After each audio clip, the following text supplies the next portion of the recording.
Hi, first grade. Today we're going to read On Kiki's Reef by Carol L. Malner.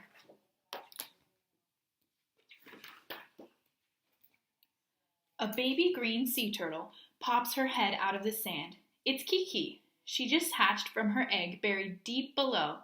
Kiki scrambles across the beach with her brothers and sisters. Birds try to peck them. Crabs try to grab them.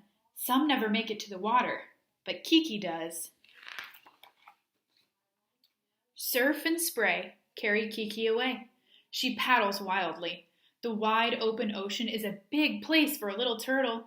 She searches for food and hides from big fish that would swallow her in one bite. Kiki is smart and brave. Kiki paddles helter-skelter. Beds of seaweed give her shelter. After surviving in the open ocean for 6 birthdays, Kiki is larger. Her shell is brighter, her flippers are stronger. She's big enough to search for a new home closer to shore. Colors and shapes swirl beneath her in the shallow water. In the water down below, a rainbow of corals puts on a show. It's a coral reef. Corals look like plants, but they're not. They're animals. But they're not like any animals Kiki has seen before.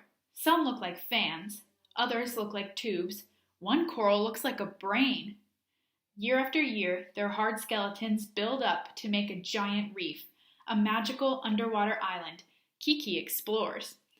Kiki's birthdays come and go. Kiki's body grows and grows.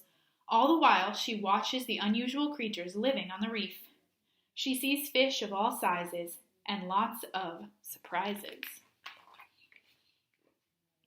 Zig-zag, dash in, dart out.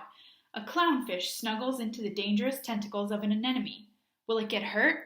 No! The clownfish wears a slimy coat to protect it from the anemone's painful stings. Every clownfish has its own anemone, and these two are perfect partners. In and out and all around, lots of teamwork can be found. Kiki discovers some partners for herself, a gang of tangs.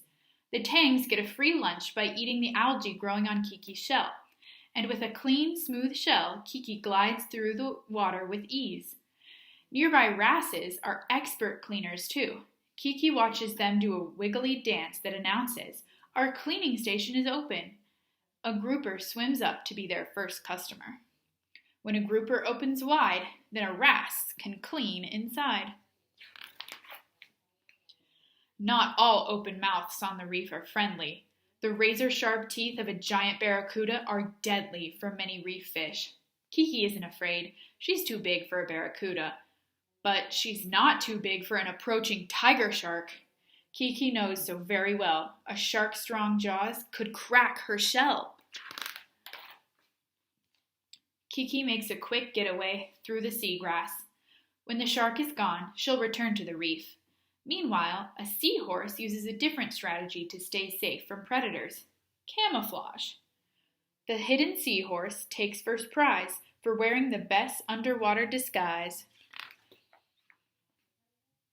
Back home on the reef, Kiki hears crunch, crunch, crunch. It's the sound of sharp teeth of a parrotfish scraping the hard coral for food.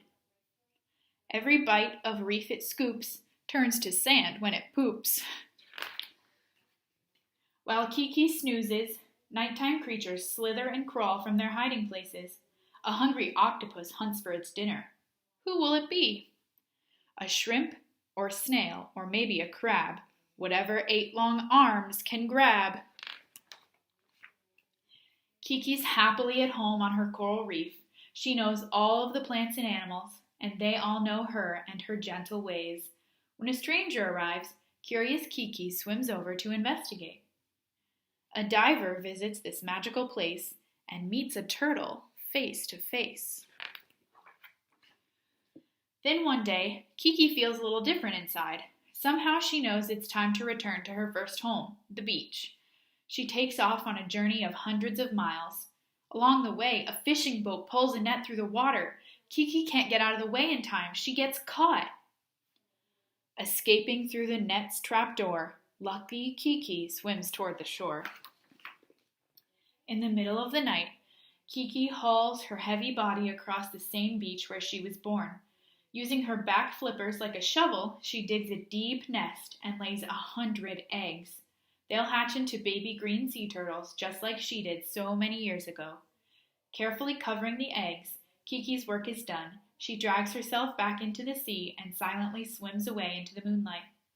Along the coast and through the foam, Kiki returns to her reef home.